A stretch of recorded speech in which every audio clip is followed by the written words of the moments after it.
तो हेलो दोस्तों, आप सभी का स्वागत है हमारे YouTube चैनल टोटल लर्निंग पर। आप सभी को गुड इवनिंग, जय श्री राम, राधे राधे। आप सभी आशा करते हैं आप सभी अच्छे होंगे। चलिए, हम लोगों ने पिछले क्लास में अर्थक्वेक के बारे में पढ़ा था। आज जो हमारा चैप्टर है वो है ज्वालामुखी यानी वोल्केनो। वोल्केनो का इरप्शन कैसे होता है, कैसे भूकंप निकलता है, इसकी चर्चा हम लोग इसमें करेंगे और उन ज्वालामुखी के बारे में और उससे संबंधित देशों के बारे में आज हम लोग चर्चा करेंगे। तो चलिए अब हम लोग क्लासेस को शुरू करते हैं। आप सभी को गुड इवनिंग, राधे राधे। चलिए, तो क्लासेस की शुरुआत की जाती है। तो हम लोग सबसे पहले बताएं ज्वालामुखी कहते किसे। तो देखिए, पृथ्वी के मेटल से, अब मैंने आप सभी को पहले भी पढ़ाया है कि ज्वालामुखी कहाँ से निकलती है, मेटल, वहीं पे मैग्मा है। तो पृथ्वी के मेटल से तरल मैग्मा किस रूप में है, तरल ही है, अर्ध तरल, जिस क्रिया द्वारा बाहर आता है उसे ज्वालामुखी कहते हैं। यानी जिस क्रिया के द्वारा उस पर फोर्स लगता है और फोर्स करके लगाकर वो जब वोल्केनो से निकलता है तो उसी क्रिया को हम लोग वोल्केनो या फिर ज्वालामुखी कहते हैं। देखिए, जब मैग्मा जब तक वो अंदर है वो मैग्मा है। जैसी वो छिद्र से बाहर आया तो हल्का सा वातावरण के संपर्क में आया तो ये कहला गया लावा। हल्का सा ठंडा हुआ ये क्या बन गया, लावा। जब तक अंदर है वो मैग्मा है, बाहर आते ही वो बन जाता है लावा। देखो, लावा या तो एकदम तेजी से निकलेगा या तो धीरे धीरे। मान के चलिए जब लावा धीरे से निकल रहा है, ऐसे आराम से सुकुर सुकुर के, तो ऐसे ऐसे बिछते जाएगा, आराम से बिछते जाएगा, आराम से बिछते जाएगा, आराम से बिछते जाएगा, यानी परत दर परत बिछते जाएगा। तो उसको हम लोग ट्रैप बोलते हैं। क्या बोलते हैं उसको हम लोग, ट्रैप। यानी जब लावा परत दर परत धीरे धीरे निकलेगा तो परत दर परत होगा, तो उसे हम लोग क्या कहते हैं, ट्रैप कहते हैं। और ये ट्रैप इतना मजबूत होता है, बहुत ही मजबूत होता है, इसमें भूकंप की संभावना बहुत ही कम के। जब ये ट्रैप ठंडा होकर चट्टान का रूप ले लेता है तो ये बहुत ही मजबूत हो जाती है, क्योंकि परत दर परत ये जम जाता है। चलिए अब आगे बात करते हैं। यानी देखो, हमारे यहाँ भी एक ट्रैप है जिसको हम लोग दक्षिण भारत का ट्रैप कहते हैं। जैसे हमारा दक्षिण भारत कौन सा ट्रैप है, डक्कन ट्रैप। कैसा ट्रैप है दोस्तों, डक्कन ट्रैप। ये इतना कठोर है कि यहाँ पर भूकंप नहीं देखने को मिलता है, यहाँ पे नहीं भूकंप आता है और बाढ़ की समस्या तो एकदम रहती ही नहीं है, बहुत ना के बराबर। अगर मान के चलो हम लोग जिधर रहते हैं वहां बाढ़ ज्यादा देखने को मिलता है, क्योंकि यहाँ पे मट्टी है, मैदानी भाग है। यहाँ पर ट्रैप है, अब पानी उससे जा रहा है, नदी जा रही है, तो नदी क्या करती है, थोड़ा मोड़ा घिसावट करती है, थोड़ा सा अपने बहा के ले जाती है। लेकिन डक्कन ट्रैप से क्या बहा के ले जाएगी, बहुत कम चीज है, क्योंकि है तो वो एक तरह का पत्थर ही ना, उसमें क्या बहाव मिलेगा, थोड़ा मोड़ा बहाव मिलेगा। मट्टियों में ज्यादा बहाव अपक्षय होता है, इसमें ज्यादा बहाव तो होगा नहीं।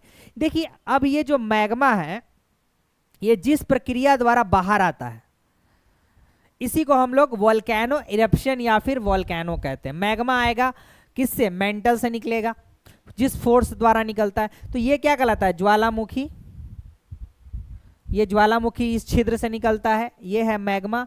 और जब धीरे धीरे निकलेगा तो ट्रैप बनाएगा। तो मान के चलिए जोर से निकलेगा तो क्या होगा, मान के चलिए जोर से निकला तो बहुत ऊंचा जाएगा। अब ऊंचा जाएगा तो धीरे धीरे छोटा छोटा कर करके नीचे करके छोटा छोटा गिरेगा ना जी, तो उसको हम लोग अस्कोरिया बोलेंगे। क्या बोलेंगे उसको हम लोग, अस्कोरिया। याद रखिएगा, जब विस्फोट धीरे से हो तो ट्रैप, अगर जब विस्फोट जोर से हो जाए तो ऊपर से क्या होगा, एकदम बड़का ऊपर गिरेगा, ऐसे धीरे धीरे, यानी छोटा छोटा बूंदा गिरेगा, जिसको चने के समान बूंदा गिरेगा। कैसा, एकदम चने के समान इसका जो बूंद हो जाएगा, बहुत ही छोटा हो जाएगा, जिसे हम लोग क्या कहेंगे, अस्कोरिया कहेंगे। क्या कहेंगे, अस्कोरिया। देखो, सबसे पहली बात, देखो ज्वालामुखी जिस छिद्र से निकलता है, देखो ये छिद्र से निकल रहा है, तो इस छिद्र को हम लोग बोलते हैं ज्वालामुखी छिद्र। इस छिद्र को क्या कहा जाता है दोस्तों, ज्वालामुखी छिद्र कहता है। जब ये छिद्र धीरे धीरे बड़ा होता है, इतनी गो से इतना बड़ा हुआ, तो ये कहलाया क्रेटर। ये क्या कहलाया, क्रेटर। जब ये क्रेटर और बड़ा हो जाता है तो इसे हम लोग कहते हैं कॉल्डेरा। तब इसे हम लोग क्या कहते हैं, कॉल्डेरा। जब छोटा था तो ज्वालामुखी छिद्र, थोड़ा बढ़ा क्रेटर, और बढ़ा कॉल्डेरा। मान के चलिए कॉल्डेरा, अब विस्फोट थोड़ा दिन रुक गया, अब बारिश हुआ तो उसमें पानी भर जाएगा, तो वो पानी भर गया तो वो क्या बन गया, एक झील बन गया, जिसे हम लोग कहेंगे कॉल्डेरा झील। क्या कहेंगे, कॉल्डेरा झील। कॉल्डेरा में अगर पानी भर जाए तो उसे हम लोग क्या कहते हैं, कॉल्डेरा झील कहते हैं। देखो कॉल्डेरा जो है ना ये बहुत ही गर्म होता है, क्योंकि हमेशा इसमें से क्या निकलता रहता है, इरप्शन होते रहता है। तो ये संपर्क तो इसका मैग्मा से रहता है गहराई में, तो थोड़ा मोड़ा तक इसमें गर्मी तो रहेगी ना, उसमें गए गिरे तो कल्याणे है, समझ लो। तो ये कॉल्डेरा झील कैसे बनता है, जब कॉल्डेरा में पानी भर जाए, यानी जब ज्वालामुखी बड़ा हुआ क्रेटर, और क्रेटर और बड़ा हुआ तो कॉल्डेरा, और कॉल्डेरा में पानी भर गया तो कॉल्डेरा झील। समझ में आया, आप सभी को समझ में आया होगा। चलिए आगे बढ़ते हैं, अगले क्या करते हैं, टाइप्स ऑफ वोल्केनो, यानी वोल्केनो कितने प्रकार के होते हैं, 3 प्रकार के, मरल, सुतल, जागल, यानी कि मृत ज्वालामुखी, सुसुप्त ज्वालामुखी और सक्रिय। मृत का मतलब वो विस्फोट होता ही नहीं है, सुप्त का मतलब कभी कभी होता है, और सक्रिय का मतलब हमेशा होते रहता है। बस ये 3 चीज मतलब रखिए। सबसे पहले आएंगे हम मरल ज्वालामुखी यानी मृत ज्वालामुखी में। देखिए इसमें विस्फोट जो है ना होता ही नहीं है, ना के बराबर, एकदम नहीं होता है। जैसे भारत का नारकोंडम अंडमान निकोबार में, म्यांमार का पोपा, ईरान का देवबंद और कोहे सुल्तान, ये ऐसे वोल्केनो है जिसमें विस्फोट क्या होता है, न के बराबर। भारत का नारकोंडम, म्यांमार का पोपा और ईरान का देवबंद और कोहे सुल्तान, ये तो हो गया बाबू मृत ज्वालामुखी। अब आते हैं सुसुप्त ज्वालामुखी। ये जो ज्वालामुखी है ना इसमें विस्फोट कभी कभी देखने को मिलता है, जैसे इटली का विसुवियस, जापान का फ्यूजियामा, इंडोनेशिया का सिनाका और क्रोकाटोवा। ये वैसे ज्वालामुखी है जो सुतल है, लेकिन कब जाग जाए पता नहीं, एक बाई के इसमें क्या हो जाएगा, इरप्शन हो जाएगा। कभी कभी ये भड़क जाता है, इसीलिए इसको कहा जाता है सुसुप्त ज्वालामुखी। कोई प्रॉब्लम, इटली का विसुवियस, जापान का फ्यूजियामा, इंडोनेशिया का सिनाका या फिर क्रोकाटोवा। चलिए अब आगे बात करते हैं सक्रिय ज्वालामुखी की। किसकी बात करेंगे दोस्तों, सक्रिय ज्वालामुखी। देखिए सक्रिय ज्वालामुखी जो है इसमें विस्फोट जानते हो हमेशा होते रहता है। जैसे भारत का बैरन, ये भी अंडमान निकोबार में, इसमें विस्फोट हमेशा कभी ना कभी ये फटते ही रहता है। जैसे भारत का बैरन, इक्वाडोर का कोटोपैक्सी, ये यूरोप में है, इटली का स्ट्रोम्बोली एटना, यूएसए का अस्पर, रूस का बेंजियामिन, इंडोनेशिया का सुमेरु, तंजानिया का किलिमंजारो और अंटार्कटिका का इरेबस। ये 7 जो है, सॉरी 7 बोल रहे हैं, ये जो ज्वालामुखी है ये सब सक्रिय है, ये इसमें हमेशा विस्फोट होते रहता है। भारत का कौन, बैरन, इक्वाडोर का कोटोपैक्सी, यूरोप में है ये, इटली का स्ट्रोम्बोली एटना, यूएसए का अस्पर, रूस का बेंजिमियानी, इंडोनेशिया का सुमेरु, तंजानिया का किलिमंजारो, अंटार्कटिका का दोस्तों इरेबस, ये है। अब बात करते हैं, देखिए ऑस्ट्रेलिया में भी, देखिए अब कुछ महाद्वीप ऐसे हैं जहां पर एक भी ज्वालामुखी नहीं है। एक ऐसा महाद्वीप है जहां एक भी ज्वालामुखी नहीं है, ऑस्ट्रेलिया। देखिए ऑस्ट्रेलिया दुनिया का एक ऐसा महाद्वीप है जहां एक भी ज्वालामुखी देखने को नहीं मिलता है। और यूरोप एक ऐसा देश है जहां पर एक भी मरुस्थल नहीं है। मरुस्थल कहने का मतलब जहां पर बालू है सिर्फ। और ऑस्ट्रेलिया एक, अंटार्कटिका एक ऐसी जगह है जहां पर भूकंप एकदम नहीं आता है। कारण है क्योंकि इसके आसपास कोई और प्लेट्स नहीं है, इसी कारण इसमें भूकंप नहीं आता है। भूकंप मैंने पढ़ाया, आप लोग को याद होगा।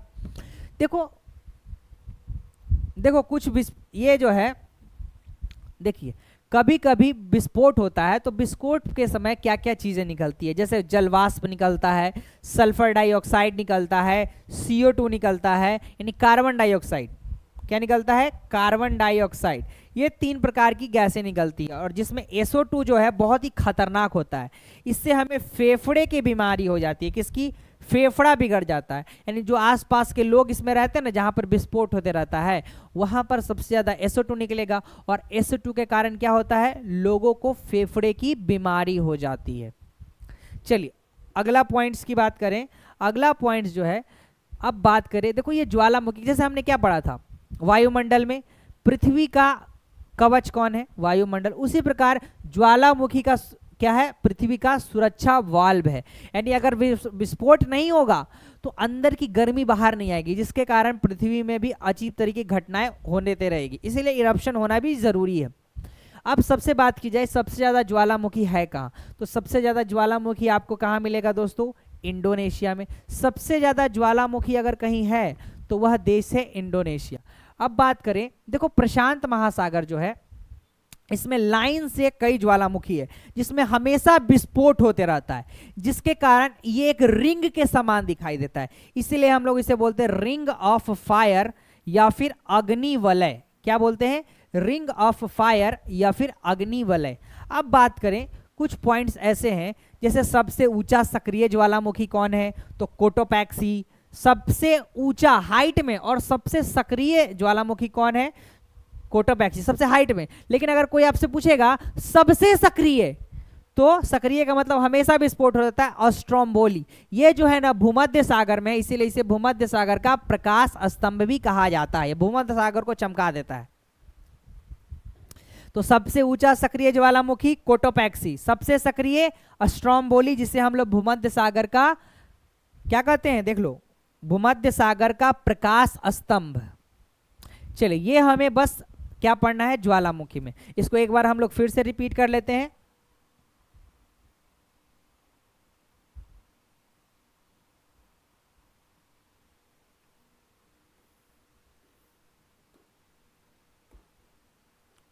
चलिए, इसमें हमने क्या क्या पढ़ा बाबू कि पृथ्वी के मेटल से क्या निकलता है, तरल मैग्मा।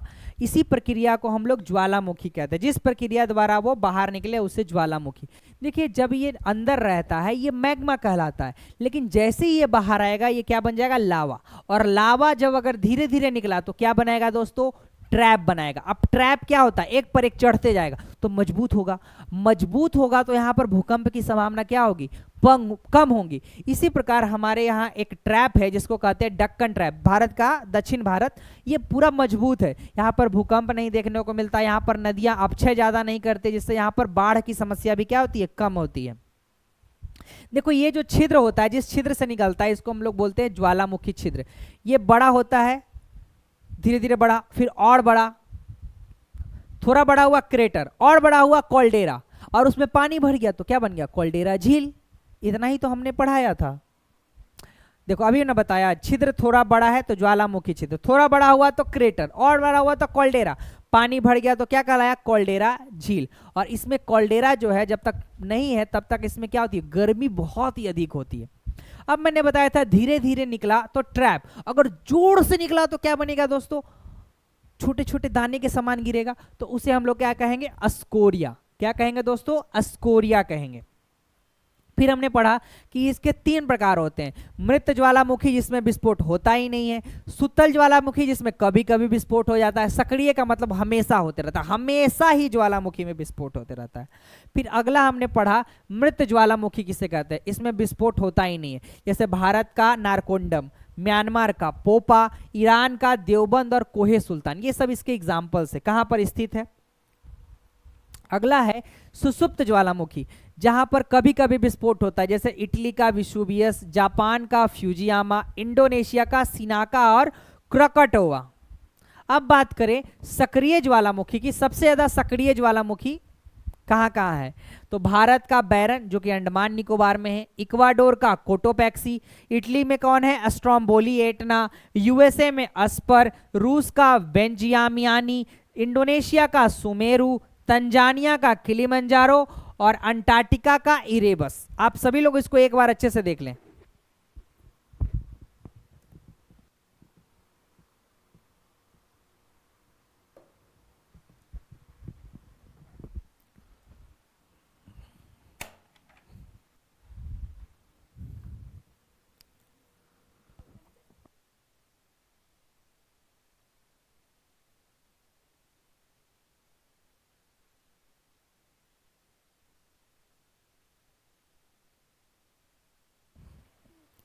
सभी ने इसको देख लिया। चलिए चलिए, तो हम लोग आगे बढ़ते हैं। चलिए, अगला पॉइंट है हमारा, देखिए कुछ पॉइंट्स है, जैसे कि अभी हमने पढ़ा था कि कुछ ऐसे महाद्वीप है जहां पर एक भी ज्वालामुखी नहीं, जिसमें से एक ज्वालामुखी महाद्वीप ऑस्ट्रेलिया है। यूरोप में उसी प्रकार मरुस्थल नहीं देखने को मिलेगा। उसी प्रकार अंटार्कटिका में हमको भूकंप नहीं देखने को मिलता है, क्योंकि अंटार्कटिका के आसपास कोई प्लेट नहीं है, इसलिए भूकंप देखने को नहीं मिलता है। देखिए, अब विस्फोट जब होता है तो कुछ ना कुछ तो निकलेगा।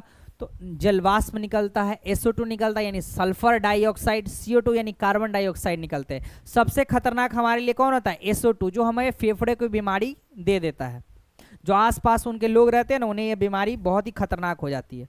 अब हमने पढ़ा कुछ पॉइंट्स में कि सबसे ज्वालामुखी को क्या कहते हैं? पृथ्वी का सुरक्षा वाल्व कहते हैं, कवच कहते हैं वायुमंडल को। उसी तरह पृथ्वी का सुरक्षा वाल्व, अगर ये वाल्व नहीं है, अगर ज्वालामुखी विस्फोट नहीं होगा तो पृथ्वी क्या हो जाएगी? अंदर से और धधकती हो जाएगी, दब दब मारेगा, फिर भूकंप होगा की संभावना और भी ज्यादा बनती रहेगी। सर्वाधिक ज्वालामुखी कहां से? इंडोनेशिया में है। सबसे ज्यादा ज्वालामुखी स्थित कहां है? इंडोनेशिया। देखिए, प्रशांत महासागर में भी ज्वालामुखी है, लेकिन यह एक लाइन से है और एक गोल के समान है। जब यह विस्फोट होता है ना, तो एक रिंग का आकार बन जाता है, जिसे हम लोग अग्नि वलय या फिर रिंग ऑफ फायर भी कहते हैं। तो रिंग ऑफ फायर कहां पर है? प्रशांत महासागर में। और सबसे ऊंचे ज्वालामुखी की बात करें, जो सक्रिय भी है और ऊंचा भी है, तो कोटोपैक्सी। और सबसे सक्रिय कौन है? तो स्ट्रोम्बोली। और इसे हम लोग भूमध्य सागर का प्रकाश स्तंभ भी कहते हैं। चलिए, तो ये हो गया आपका पूरा का पूरा ज्वालामुखी खत्म। तो फिर मिलते हैं आप सभी से हम लोग अगले क्लास में। आप सभी को धन्यवाद, शुक्रिया हमारे साथ जुड़ने के लिए। अब मिलते हैं हम लोग अगले क्लास में, और अगले क्लास से हम लोग की ऑब्जेक्टिव्स की क्लासेस होंगी। तो फिर शुक्रिया, धन्यवाद, जय सिया राम, राधे राधे, जय हिंद, जय भारत। चलिए।